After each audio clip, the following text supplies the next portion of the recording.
Good afternoon, my name is Joshua Herbison, and today I will be giving my summaries of chapters 15 through 19 on the Art of Public Speaking by Stephen Lucas, the 12th edition. And I will start with chapter 15, which covered the speaking to inform. Now from this chapter, what seemed to be the most important subject matter to me was, first of all, never underestimate or overestimate your audience's knowledge in the subject you're speaking about. You could alienate that audience, and if you do, your message may not be communicated in the manner in which you wished it to be communicated. Also, you should always try to relate your subject to the audience so that they feel they have a connection to what you're speaking of. This will not only add interest to your speech, but really make it stick in their minds in times to come. And never be too technical. You don't want to overwhelm the audience, and you don't want to speak above their level of understanding. If you do, you can, again, lose the message, and it may not be received in the way that it was intended to or received at all. Chapter 16 covered speaking to persuade an audience, and the two things I took away from this was, first, you need to have a target audience. Now, that's not ideal. You would really want to speak to everyone in the audience, but that's not a reality for us.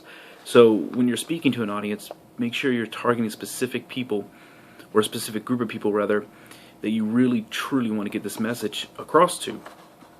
And questions, the types of different questions you can pose a persuasive question in. You can do it via fact, which has an absolute yes or no, true or false, verifiable answer to it. Value, which is based on subjective ideals such as morals. And policy, how you should administrate or actually conduct a certain particular topic or subject that you're speaking about. It seems important to understand the difference between these three because it will greatly affect how you present a speech, and it also is relevant to what you're trying to communicate.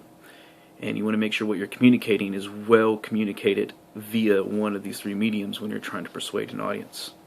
Now, chapter 17 covered methods of persuasion. And the first thing I want to talk about, probably the most important, is credibility. When you're speaking to an audience, you always want to build a sense of credibility. And there's three primary ways you can do that. First of all, you can demonstrate your competence. People are always more comfortable and more trusting of someone who demonstrates a requisite knowledge in a particular subject that they're trying to speak on. You can also find common ground in the audience so that they feel you understand their needs or their thoughts on this particular subject, and they can identify with you and you can identify with them. And finally, you need to speak with conviction. You want them to believe you truly, truly are passionate about what you are trying to persuade them to join or to be active in.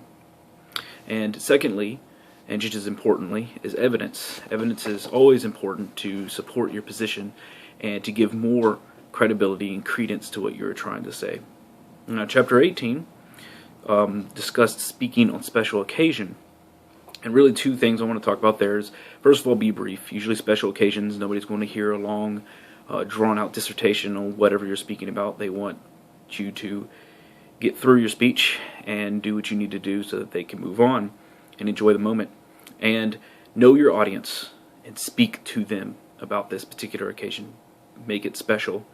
And always be accurate, because it will be memorable, and you don't want them to remember you as somebody who messed up some key fact or some simple fact that you shouldn't have missed. And finally, chapter 19 was speaking to small groups, and the primary thing I took away from there was know how you're going to tackle something. And first of all, you get in there, you identify what the problem is that the small group is supposed to be working on. You analyze that problem, you establish the criteria for the solution, you generate as many solutions as you possibly can, and then identify which solution seems to be the best and most effective solution. And I think this is what's really lost in a lot of small group work, and I've experienced it myself in school.